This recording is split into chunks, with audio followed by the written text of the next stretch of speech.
Hello friend, welcome to my YouTube channel Satrang Jeevan के। प्रणाम आप सभी को। कैसे हैं आप सभी? आशा करते हो आप सब बहुत अच्छे होंगे। दोस्तों, आज का हमारा कथा प्रसंग है दवाई की शीशी। तो सुनते हैं ये सुंदर प्रसंग।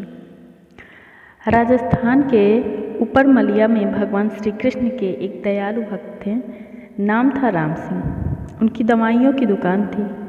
उनकी दुकान में भगवान श्री कृष्ण की एक छोटी सी तस्वीर एक कोने में लगी थी। वे जब दुकान खोलते, साफ सफाई के उपरांत हाथ धोकर नित्य भगवान की तस्वीर को साफ करते और बड़ी श्रद्धा से धूप इत्यादि दिखाते। उनका एक पुत्र भी था, राकेश, जो अपनी पढ़ाई पूरी करके उनके ही साथ दुकान पर बैठा करता था। वह भी अपने पिता को ये सब करते हुए देखा करता और चूंकि वह नए जमाने का पढ़ा लिखा नवयुवक था, लिहाजा अपने पिता को समझाता कि भगवान वगैरह कुछ नहीं होते, सब मन का वहम है। शास्त्र कहते हैं कि सूर्य अपने रथ पर ब्रह्मांड का चक्कर लगाता है, जबकि विज्ञान ने सिद्ध कर दिया है कि पृथ्वी सूर्य का चक्कर लगाती है। इस तरह से रोज विज्ञान के नए नए उदाहरण देता, यह बताने के लिए कि ईश्वर नहीं है। पिता उसको स्नेह भरी दृष्टि से देखते और मुस्कुरा कर रह जाते। वे इस विषय पर तर्क वितर्क नहीं करना चाहते थे। समय बीतता गया। पिता बूढ़े हो गए थे। शायद वो जान गए थे कि अब उनका अंत समय निकट ही आ गया है। अतः एक दिन अपने बेटे से कहा, बेटा, तुम ईश्वर को मानो या मत मानो, मेरे लिए बहुत है कि तुम एक मेहनती, दयालु और सच्चे इंसान हो। परंतु क्या तुम मेरा एक कहना मानोगे? बेटे ने कहा, कहिए ना पिताजी, जरूर मानूंगा। पिता ने कहा, बेटा, मेरे जाने के बाद एक तो तुम दुकान में रोज भगवान की इस तस्वीर को साफ करना, और दूसरा, यदि कभी किसी परेशानी में फंस जाओ तो हाथ जोड़कर श्री कृष्ण से अपनी समस्या कह देना। बस मेरा इतना कहना मान लेना। पुत्र ने स्वीकृति भर दी। कुछ ही दिनों बाद पिता का देहांत हो गया। समय गुजरता रहा।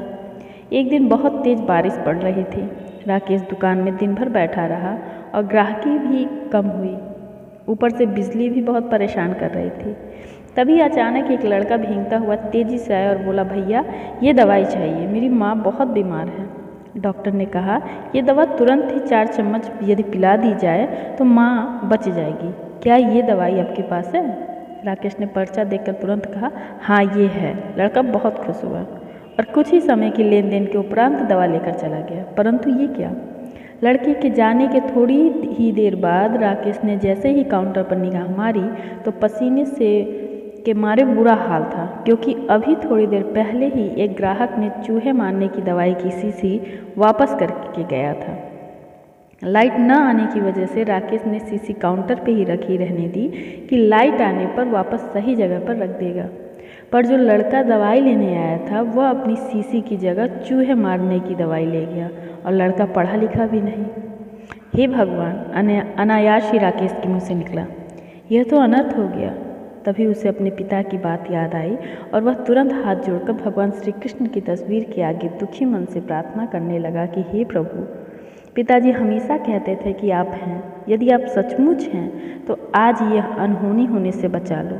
एक माँ को उसके बेटे द्वारा जहर मत पीने दो प्रभु, मत पीने दो भाइयों।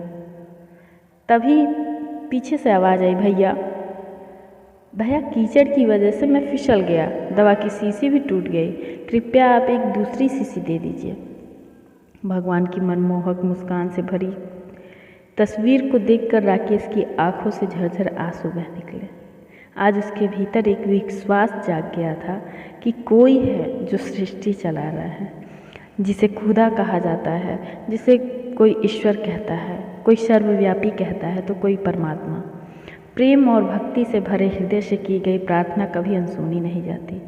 ईश्वर पर भरोसा बनाए रखिए, सदैव प्रसन्न रहिए।